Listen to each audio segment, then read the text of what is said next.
Hi,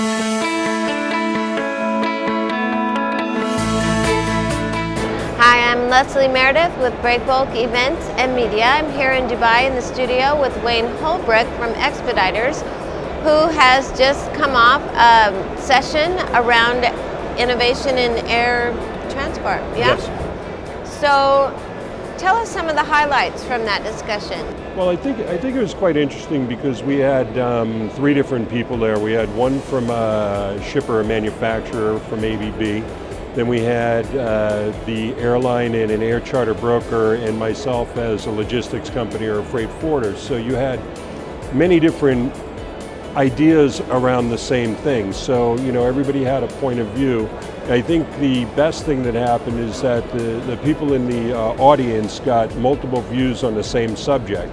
The highlight for me of it was that the marketplace is growing, that air freight is becoming a bigger part of the industry within the project and project forwarding, and there's a lot more capacity coming to the market. So there's a really big, and that's what I learned from the broker and from the Emirates Airlines person. Right, too. exactly, because traditionally we have thought of air transport as an emergency only sort of mode of transportation, right? Is that changing?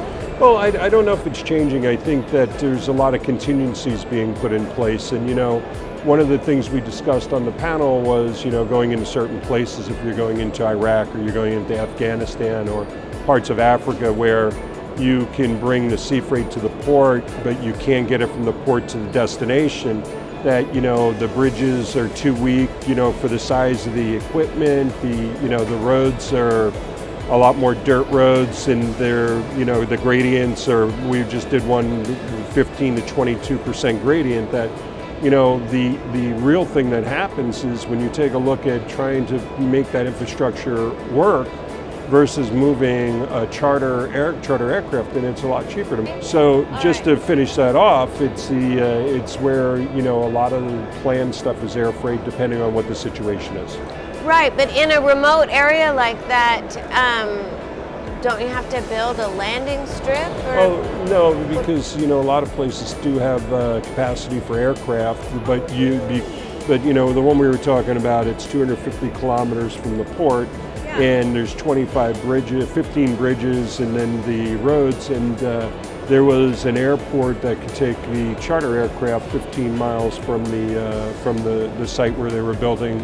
So it actually worked out really well. So going to the site was bad, but where the site was okay. So that's why, and it made it a lot less expensive to move the goods by air than it did by any other way, because you couldn't really get it there. Right. So it's thinking about the air as an option within a normal transportation plan, would you say, in some cases? You do surveys.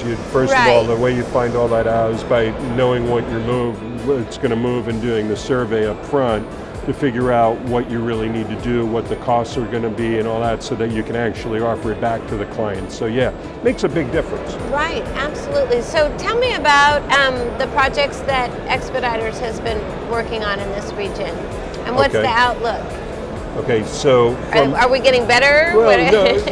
Actually, the market's picking up. I mean, we're finding we're going into a lot more situations where RFIs and RFQs are coming out that we're included in, and we've been winning some very good business as well. So for us in the region, we're finding that it's moving on the right way, and it's moving forward. So very happy with the way it looks right now, the outlook for 2019. Oh, that's good. Now, we've been talking today, a panel before yours, about renewables, in particular moving delicate wind blades, that kinds of thing, for wind farms, that there's not necessarily a lot of expertise in this region.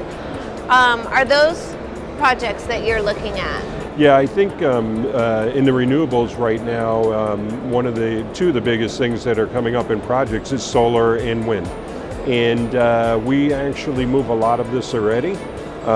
We've been moving for quite a few years, so we kind of have an expertise in this, in both wind and in solar. So again, it's like anything, you know, this region is probably last legs for the wind and the solar because of all the oil, but around the world we've been doing this, and we have teams of people that would come in and do this as well, so we have the expertise there, so it's not an issue for it, but it is becoming very big here. That's good, and an opportunity for companies like yours. Oh, absolutely, an opportunity for all companies like ours, yeah. Well, that is great. Well, thank you so much for thank you. sharing your information with us. Thanks, nice meeting you.